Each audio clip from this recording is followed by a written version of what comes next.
In his book, The Secret Destiny of America, Manly P. Hall wrote that world democracy was the secret dream of the great classical philosophers, saying that the brilliant plan of the ancients has survived to our time, and it will continue to function until the great work is accomplished. Many researchers believe this great work is the secret behind the wars and rumors of war America has been involved in through the 20th century, right up to the present day.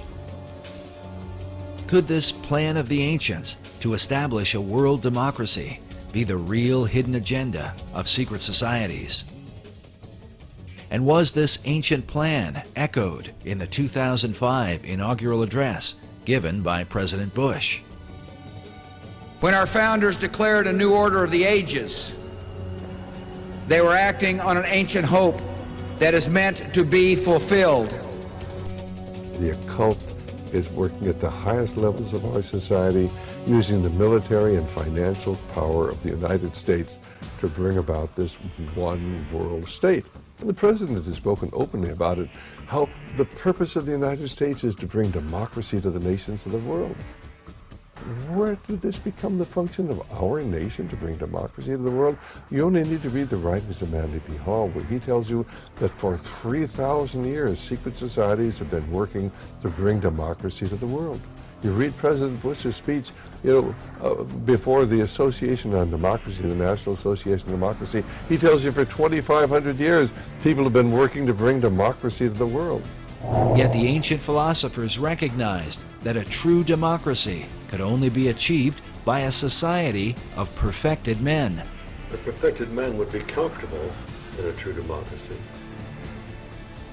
And probably a true democracy cannot emerge until there is enough of such human beings in the world that can take over the government of man. It will be that kind of leadership. It will be like Plato's vision of the philosopher king, the man who has wisdom and the man who has power. Democracy has the occult promise of a fair world to live in.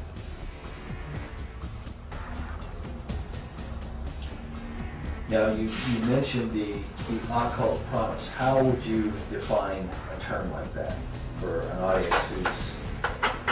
Well, probably define that term by saying that promise is explain the word occult. Well, it's obscure. It's hidden, not visible to the normal eye. So an occult promise is something that is inherent, but only visible to those who have that inner vision. So a fair world is a kind of occult promise at the heart of democracy. But is this occult promise part of America's Christian heritage? And if not, could this account for why the many symbols that adorn America's capital city come not from the Bible, but from the ancient mystery religion? And if America were really, truly a Christian nation, what would all of these mythological characters be in our city? Certainly the Christian influence was very strong. From the Christian point of view, we were formed as a Christian nation. But from the occultist point of view, and those associated with astrology and the ancient mystery religions, America was, of course, and Washington, D.C. was to represent their position. So you've had the two forces, in America ever since its formation. While it seems that most of America's leaders have upheld Christian ideals, their reason for doing so is often questioned. If they were Christians, why would they erect monuments to pagan gods and goddesses? And if they were pagans, why confess to Christian ideals? Manly Hall suggests the reason may have been one of self-preservation. He argues that because of the persecutions of organized religion in the Old World, the secret societies employed even greater methods of secrecy to protect their occult philosophies, making themselves sound as though their beliefs had to do with Christianity, which was the dominant belief in Europe, and eventually America. He says the pagan intellectuals reclothed their original ideas in a garment of Christian phraseology, but bestowed the keys of the symbolism only upon those duly initiated and bound to secrecy. It is for this reason that all secret societies have an initiation process whereby members are bound by blood oaths not to reveal the secrets of the order. A chief factor that contributes to confusion about the beliefs of America's founders is the presence of Rosicrucianism. The Rosicrucians are a mystical, arcane society that played a major role in the development of Freemasonry. The rose and cross, which symbolize the society, are also the source of its confusion. The rose is the symbol of secrecy and represents the pagan mystery religions, while the cross symbolizes Christianity. Rosicrucianism is when the two are combined. Because of this, one can begin to understand how a man like Charles Thomson could be famous for his English translation of the Old and New Testaments, and at the same time approve the design of the Great Seal for the United States with the all-seeing eye of Horus floating over an Egyptian pyramid. A Rosicrucian influence can be clearly seen in some of America's symbols. For example, this image of a pelican feeding her young appears in Manly Hall's Secret Teachings of All Ages and is very common to Rosicrucianism and Freemasonry. Now notice the Great Seal for the state of Louisiana. This particular replica is found inside the inner corridors of the U.S. Capitol. The Temple Church in London is a well-known Knight Templar church. Here we can see that the Golden Rosy Cross can be traced back to the mysterious knights. Now, notice the art surrounding this shrine.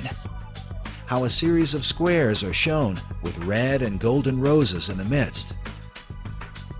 The shrine opposite has a variation of the same design. Now consider this same pattern as it appears throughout the interior of the state capitol.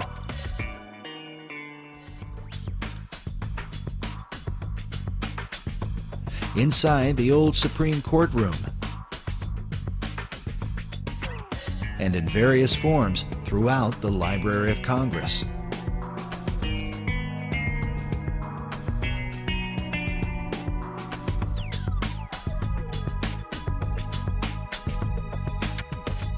Sir Francis Bacon became the chief of the Rosicrucians in England.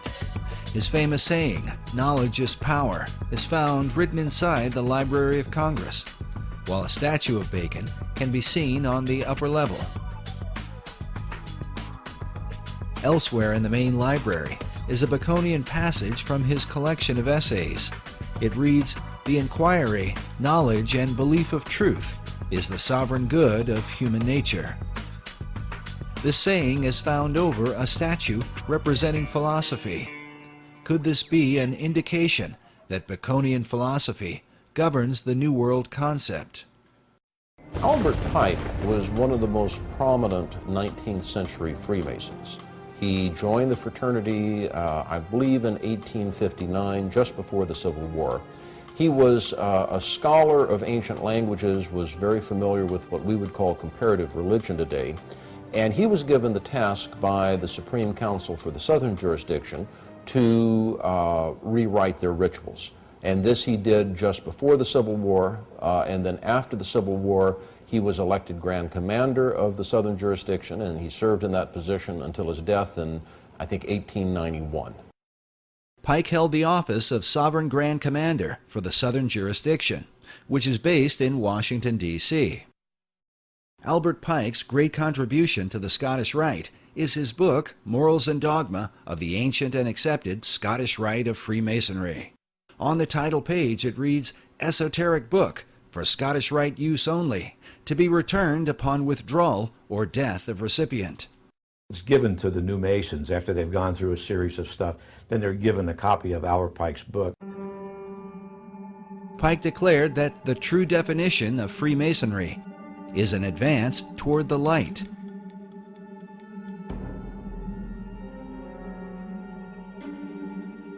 The question then becomes, what is the light of Masonry? Many believe the answer comes from Pike's own words. In Morals and Dogma, Pike wrote, "Lucifer, strange and mysterious name to give to the spirit of darkness. Is it he who bears the light? Doubt it not."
He can become something like a god. You might be surprised to learn the founders had a similar idea. There is a painting in the Capitol. Yes. Tell me about it. Well, it's a painting that I was shocked to find was there. I said there was a painting called The Apotheosis of Washington. Apotheosis meaning the God-making of Washington. George Washington becoming a god. It seemed almost irreverential. It was like, how can a man become a god? But it really, to my eye, and to other historians' eye, catches this concept of the power of man. Again, can you imagine anyone putting forth that notion of politicians as gods? Right. Here we are in the 21st century. Well, you'd be run out of town. You'd be run out of town. There was a statue of George Washington that sat in the Capitol. He was unclothed. It was a model of a statue of Zeus. It was George Washington as a god. Right. In Scientology, we believe that anybody's abilities are potentially godlike. I believe in God. How, describe God? Wow. Well, I would say for me, it's a really personal question. Well, it is, and you don't have to answer it. It's we can move on if you don't want to answer it. It's entirely up to you. Yeah. It's certainly not a test. Okay. No, I don't mind answering it. I think God, to me, though, is I believe that there is a power that I am striving for. I think the best way to describe that would be to name that God, you know. And ideally, I would have to say that I am striving to be that God.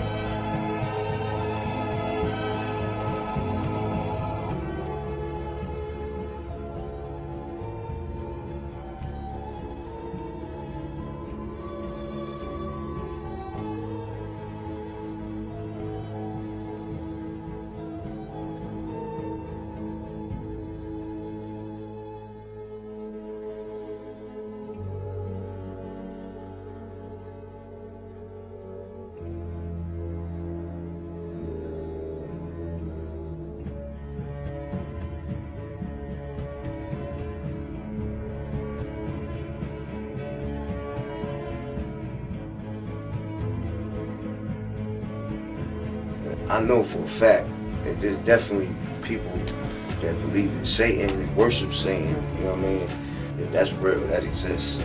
Like there's people in power that to control the labels, the owners of the labels. Yeah, that exists. Them motherfuckers is devil worshippers. Like I don't know how many of them, who they are, whatever. But yeah, that exists. That does exist. That's a fact.